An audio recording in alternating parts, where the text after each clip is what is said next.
Today, we are going to talk about the challenges that Tesla is facing in the solar panel and battery storage industries and the opportunities it can exploit for future expansion and to grow in these sectors. We are going to start with the situation of the markets. We can see that they are growing sharply, but they are very fragmented. And the strengths and weakness of Tesla and the advantages it can leverage to create an economic moat and become the greatest player in the sectors. We are going to talk about the targets that Tesla has for growing and the way it can win in both markets. Before we talk about Tesla specifically, I think it's very important that we ground ourselves in what is actually happening in the energy landscape. So on the left, we have solar. Solar has been in a high growth phase for around a decade, seeing around an 85% jump year over year. The market is also extremely fragmented and the margins are very thin. Even the top US players hold only around 13 or 15% market share. And on the right, we have battery storage, and this is where momentum is really starting to shift. Storage today is roughly where solar was 10 years ago, and now it sits in an early growth stage, and deployments more than doubled from 2023 to 2024. Tesla already leads this space with around 15% global share and nearly 40% in North America. So the message is very clear.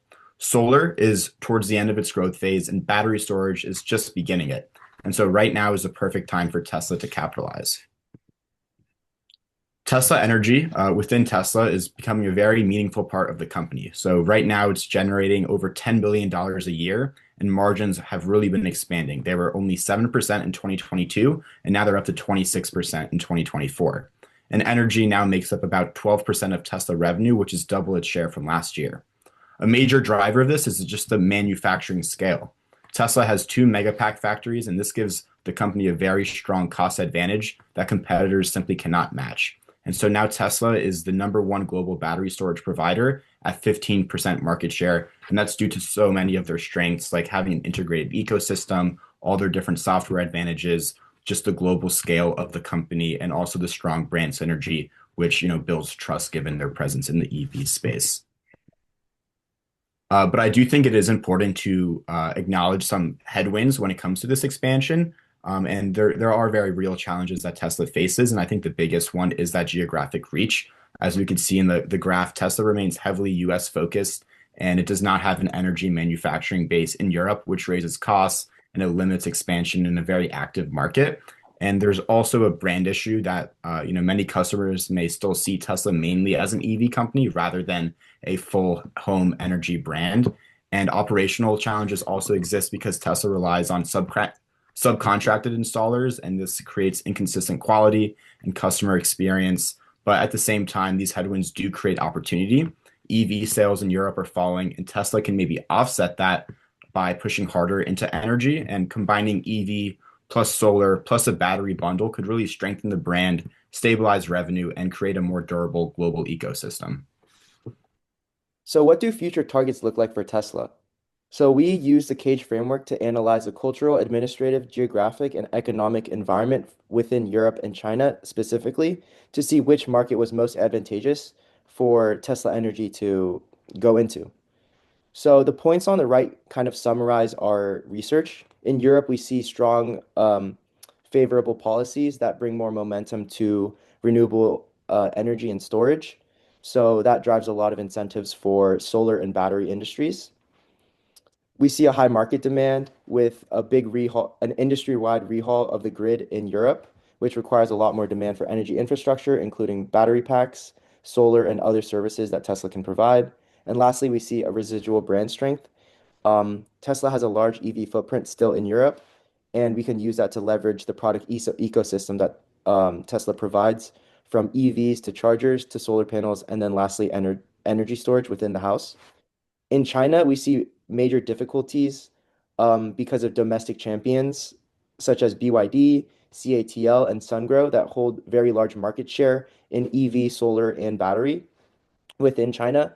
And their power and their strength kind of makes it harder for Tesla to enter that market.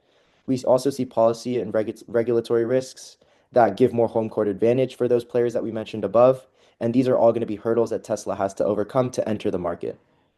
So we found where to play. Now, how will Tesla win? We see that there's two main strategies that lead to competitive advantage. So Tesla can use cost leadership through their network effects, their large scale production, and also their ability to minimize costs through innovation. And we've seen that plenty of times before with their EV line. And then Tesla could also differentiate through integration, their product ecosystem, their software, and also their premium and innovative branding. So what does success look like in solar? In order to grow solar, we want to consolidate our product line to concentrate our growth into one product. And that stops with that starts with stopping our solar roof tile production. From past numbers, we see that there's a very high production costs, along with large difficulties in delivery and installation that make it a product that is very unfavorable for growth, especially in the start. We also want to optimize the standard by focusing all of our energy onto the standard solar panel and decreasing the production costs and increasing the profitability of the standard solar panel. And we can do that by utilizing our core competencies to decrease the production cost within our facilities. Once again, we want to emphasize our consumer journey, going from EVs to chargers to solar panels to battery storage. And lastly, we want to confront the bottleneck that we have within our services in the difficulties through of installation and delivery. So we all know that no matter how good your product is, if you're focusing all of your production cost on delivery and installation, it doesn't lead to sustainable advantage, and therefore we need to confront this as well. Now, what does success look like in battery storage? So we want to grow our Powerwall as it confronts our residential sector. And we can do this by following the Megapack playbook. We want to cut the Powerwall prices to accelerate residential adoption and also gain more market share as the battery storage industry is in a large and young growth phase. We want to leverage falling battery costs and also increase capacity to drive down our production costs using economies of scale. And lastly, just I want to re-underline the fact that we're following the Megapack playbook, and we're going to commit to the standard platform of Powerwalls, increase our production capacity, and expand our scale to drive down our lower costs and build a dominant position within the residential energy storage industry. Thank you.